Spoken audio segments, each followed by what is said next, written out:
Personally, when we're doing these kind of things, I like to feel that there's a reason why certain things are the way they are, and there's a narrative to the story that makes sense and this kind of thing.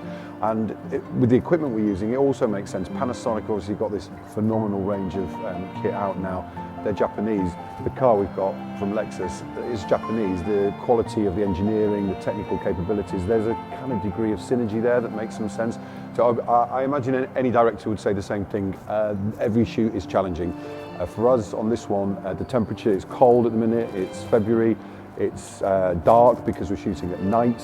So as ever, there are things that you've got to overcome, frankly, before you even get started.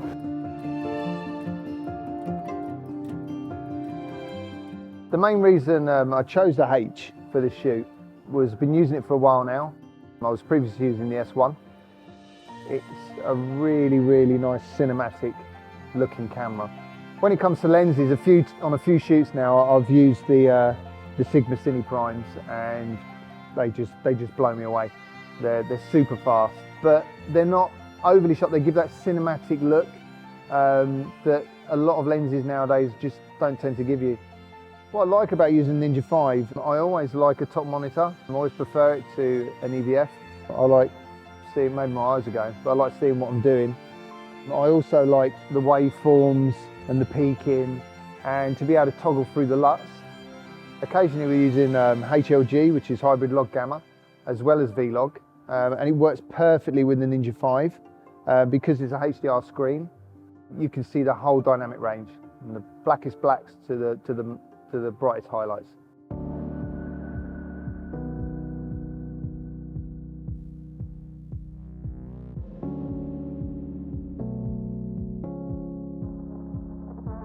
When it comes down to the BTS shooting here, and whereas Lee is on the S1H, we felt that it would be good to put a slightly different look and an emphasis on the BTS films and keep them nice and sharp and crisp.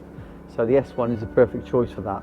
When it comes to lenses, I'm primarily using the Panasonic's own S Pro series, which are really nice and sharp, along with an MC21 adapter with the Sigma Art lenses for the primes in 24, 50 and 85mm.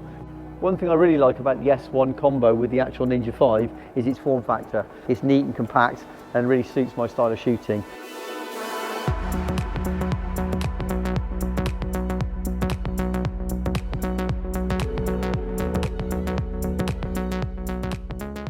Roger Deakins is famous for having this ring light on set, and I got inspiration for that. And basically I put some metal escutcheon plates on a wooden ring that my wife actually manufactures. She's a carpenter, and you can stick the lights on there magnetically and it gives you a wireless ring. That's why we nicknamed it Roger's ring, and it just meant when we did the Ronin shots, someone can follow alongside wirelessly, or I can shoot through the ring itself, and we haven't got any need to plug into generators.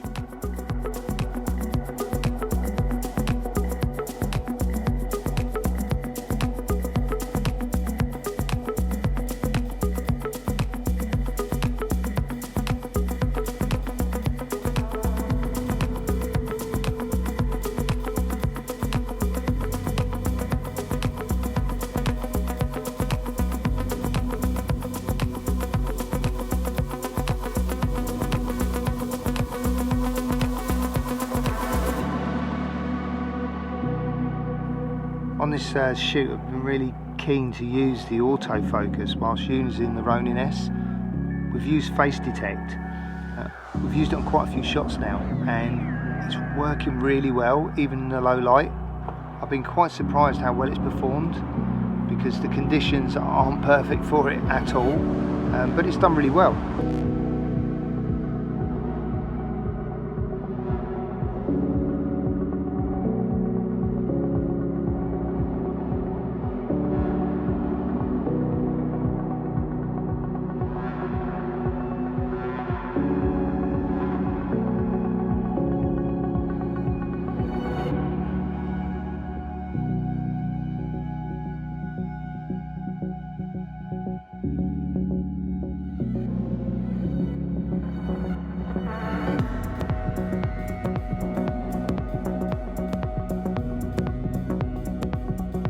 Look at them red lights in the lift, they really set it off.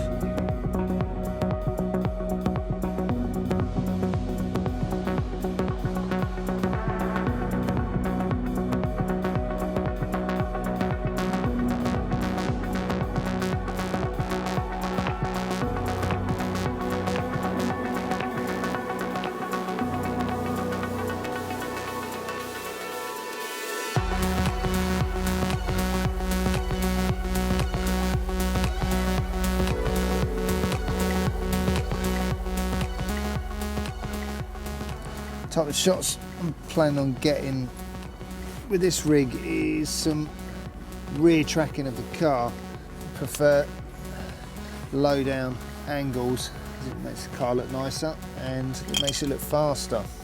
I'm going to put the Ronin S on it, and then we've got a gimbal on the isolation platform that's remote controlled from inside the van. The good thing about this rig is it doesn't take too long, maybe 10-15 minutes to transfer it from the rear to the front. So when you're doing front facing tracking, always make sure you've got a good UV filter on the front, because the last thing you want is a stone going through your lens.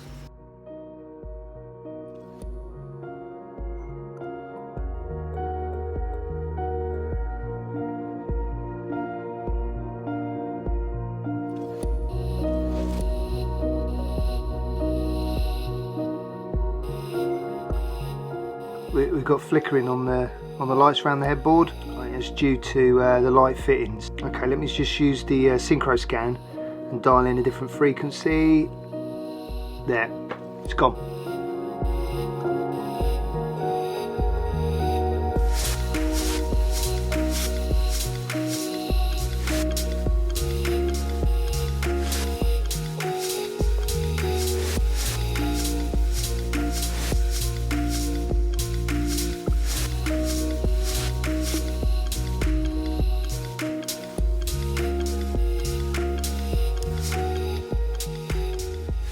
We're trying to just get a shot of the actor with the cladding on the side of this car park in Salford, but the only bit I'm interested in is the top half, not the meshing that hides some cars here. But unfortunately you point a lens towards the sky when it's raining and it gets wet. Well, I can say it's a good job that the S1 and the S1H are weatherproof anyway. Right into the fairly inclement conditions now. It looks like they're performing really well.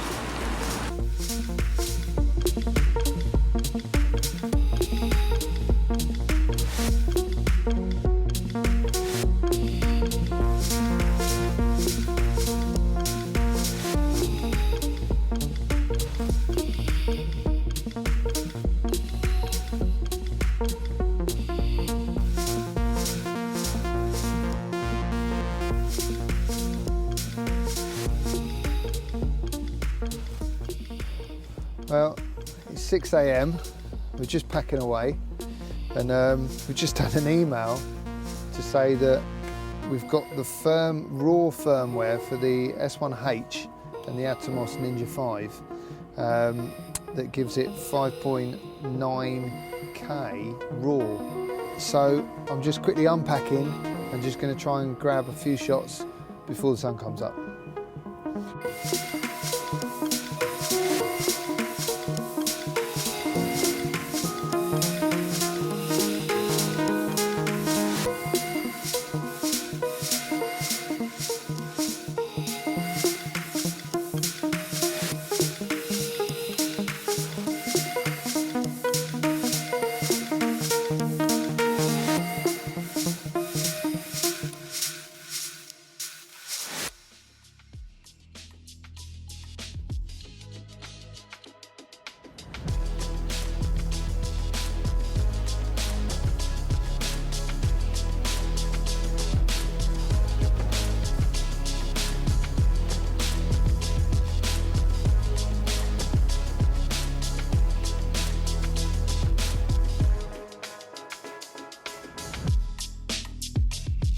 Been really impressed with how much I can push and pull the log footage in the grade, and the raw footage is just even better.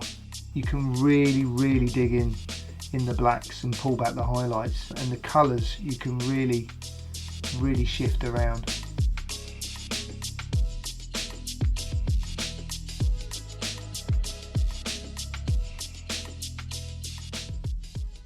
In summary, the kit obviously has worked perfectly. The car from Lexus, amazing, and the kit includes obviously the screens from Atomos and the cameras from Panasonic. Everything has been flawless, and it's just made the job a doddle, to be honest.